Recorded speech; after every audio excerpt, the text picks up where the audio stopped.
नमस्कार प्यारे छात्रों,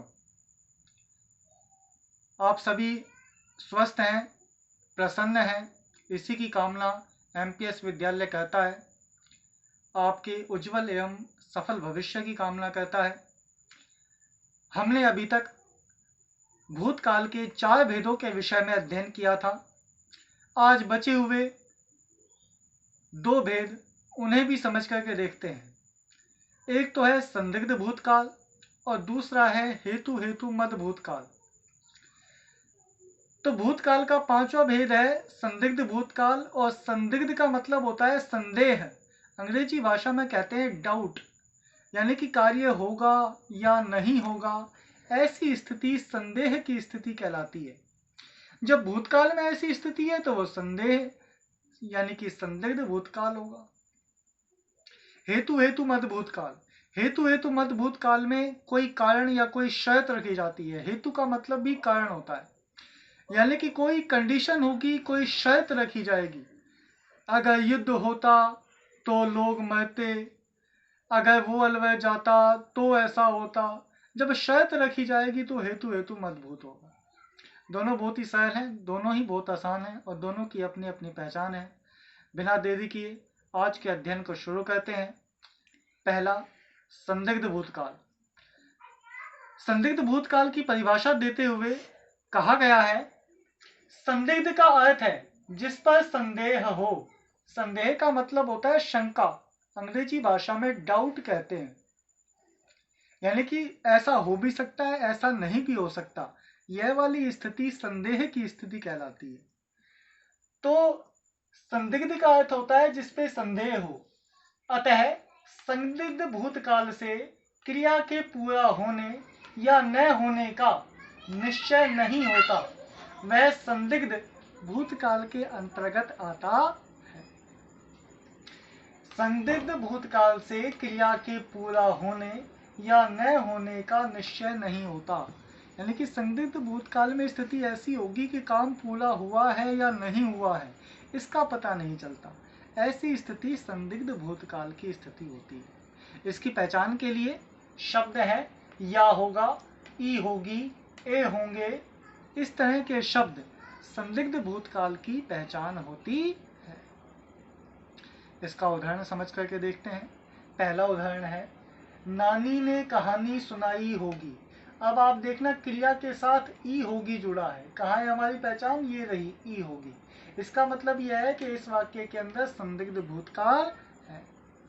जब मूल क्रिया के ठीक बाद या होगा, ई होगी, ए होंगे, या होगा, इस तरह के शब्द आएंगे तो वहां पर संदिग्ध भूतकाल होगा। इससे यह स्पष्ट होता है कि नानी ने कहानी सुनाई होगी, इस वाक्य के अंदर संदिग्ध भूतकाल का प्रयोग किया हुआ। अब जी इसकी परिभाषा के अनुसार स्पष्ट करके देख लेते हैं। परिभाषा कहती है, भूतकाल से क्रिया के पूरा होने या न होने का निश्चय नहीं होता कि भूतकाल में वो क्रिया पूरी हुई या नहीं हुई। तो वाक्य क्या है कि नानी ने कहानी सुनाई होगी। हो सकता है सुनाई होगी और हो सकता है नहीं भी सुनाई होगी, यानी कि संदेह है, अनिश्चय की स्थिति है। जब निश्चय नहीं हो पाता, अनिश्चय रहता है, तो वो संदेह में है, संदिग्ध भूतकाल के अंतर्गत आता है। दूसरा उदाहरण समझ करके देखते हैं। दूसरे उदाहरण में कहा है, उसने गाना गाया होगा। अब आप इसमें अंत में देखोगे गा धातु के साथ, क्रिया के साथ या होगा आया है। या होगा पहचान हमारी ये रही। इसका मतलब यह हुआ कि इस वाक्यांश के अंतर्गत संदिग्ध भूतकाल का प्रयोग हुआ है। इसे परिभाषा से समझ करके देख लो। परिभाषा में कहता है कि भूतकाल में संदेह की स्थिति होगी, क्रिया पूरी हुई या नहीं हुई। तो उसने गाना गाया होगा, हो सकता है गाया होगा, हो सकता है नहीं गाया होगा। इसका मतलब यह हुआ कि यहाँ पे भूतकाल की क्रिया से निश्चय नहीं हो पाता कि क्रिया पूरी हुई है या नहीं हुई है। अतः स्पष्ट है कि यह वाक्य भी संदिग्ध भूतकाल का। अगला उदाहरण समझ करके देखते हैं। अगला उदाहरण कहता है, सोहन ने चोरी की होगी। तो इसमें अंत में आया है धातु के साथ ई होगी। ये रही हमारी पहचान, ई होगी, यानी कि इस वाक्य के अंदर संदिग्ध भूतकाल का प्रयोग हुआ। परिभाषा से सिद्ध करके देख लो। परिभाषा कहती है क्रिया के पूरा होने का निश्चय नहीं होता भूतकाल में। तो इस वाक्य में कहता है चोरी की होगी, हो सकता है चोरी की होगी और हो सकता है नहीं की होगी। इसका मतलब यह हुआ कि यह वाक्य संदिग्ध भूतकाल का। अगला उदाहरण समझ करके देखते हैं। अगला उदाहरण है वह चला गया होगा, और इसके अंत में या होगा आया है, और या होगा का मतलब ये रही पहचान हमारी, या होगा, और इससे यह स्पष्ट होता है कि संदिग्ध भूतकाल का है। परिभाषा में यह बताया गया है कि भूतकाल में क्रिया के पूरा होने में अनिश्चय की स्थिति बनी रहती है, संदेह की स्थिति बनी रहती है। इस वाक्य में भी संदेह है, हो सकता है उसने गाना गाया हो और हो सकता है नहीं गाया हो। इसका मतलब यह हुआ कि यह भूतकाल की क्रिया अनिश्चय की स्थिति में है, संदेह की स्थिति में है, इसलिए यहाँ पर संदिग्ध भूतकाल। अगला और अंतिम उदाहरण समझ करके देखते हैं। किसान काम बंद करके घर जा चुके होंगे। ए होंगे, ये रही हमारी पहचान, ए होंगे। इससे यह स्पष्ट होता है कि इस वाक्य के अंदर कौन सा संदिग्ध भूतकाल। अब मैं कहूँगा कि जी परिभाषा के अनुसार समझ करके देख लीजिए, पर आप भी समझ चुके होंगे, शायद मुझे बताने की आवश्यकता भी नहीं है, और मुझे पता भी है आप उत्तर क्या दोगे। आप मुझे उत्तर दोगे कि सर इसके अंदर किसान काम बंद करके घर जा चुके होंगे, हो सकता है किसान घर गए हों या हो सकता है नहीं गए हों। इसका मतलब यह है कि भूतकाल में क्रिया होने का अनिश्चय है, इसलिए यहाँ पर संदिग्ध भूतकाल। इतना आसान था, बड़ा आसान है संदिग्ध भूतकाल। अब हम काल के, भूतकाल के छठे और अंतिम भेद को भी समझ करके देखते हैं।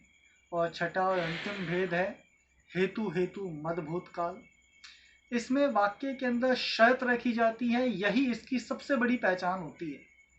जिस भी वाक्यांश में शर्त रखी गई है वहां पर अगर क्रिया भूतकाल की हो रही है तो वहां हेतु हेतु मद भूतकाल होता। इसकी परिभाषा देते हुए कहा गया है, इस रूप से बोध होता है, बोध का मतलब ज्ञान होता है, कि जो काम भूतकाल में होना था, यानी कि जो कार्य हमें भूतकाल में करना था, वह शर्त पूरी न होने की वजह से अभी तक नहीं हो सका है। इस रूप से यह ज्ञान होता है, यह बोध होता है कि जो कार्य भूतकाल में होना था वह शर्त पूरी न होने के कारण नहीं हो सका। इसकी पहचान होती है, कोई ना कोई शर्त होगी, जैसे होता रिक्त स्थान तो, वो पढ़ा होता तो, गोली चली होती तो, वो दौड़ा होता तो, इस तरह से ये जुड़ा हुआ होता है। समझ करके देखते हैं पहले उदाहरण से। परिभाषा में कहा गया है जो भूतकाल में होना था, लेकिन वो शर्त पूरी नहीं हो पाई, इसी कारण से वो कार्य भी नहीं हो पाया। ऐसी स्थिति में होगा हेतु हेतु मद भूतकाल। समझ करके देखते हैं। यदि युद्ध होता तो गोलियां चलती, यानी कि भूतकाल में युद्ध होता तो गोलियां चलती। इसका मतलब गोलियां चली नहीं क्योंकि युद्ध हुआ नहीं, यानी कि वह शर्त पूरी न होने के कारण कार्य नहीं हो पाया।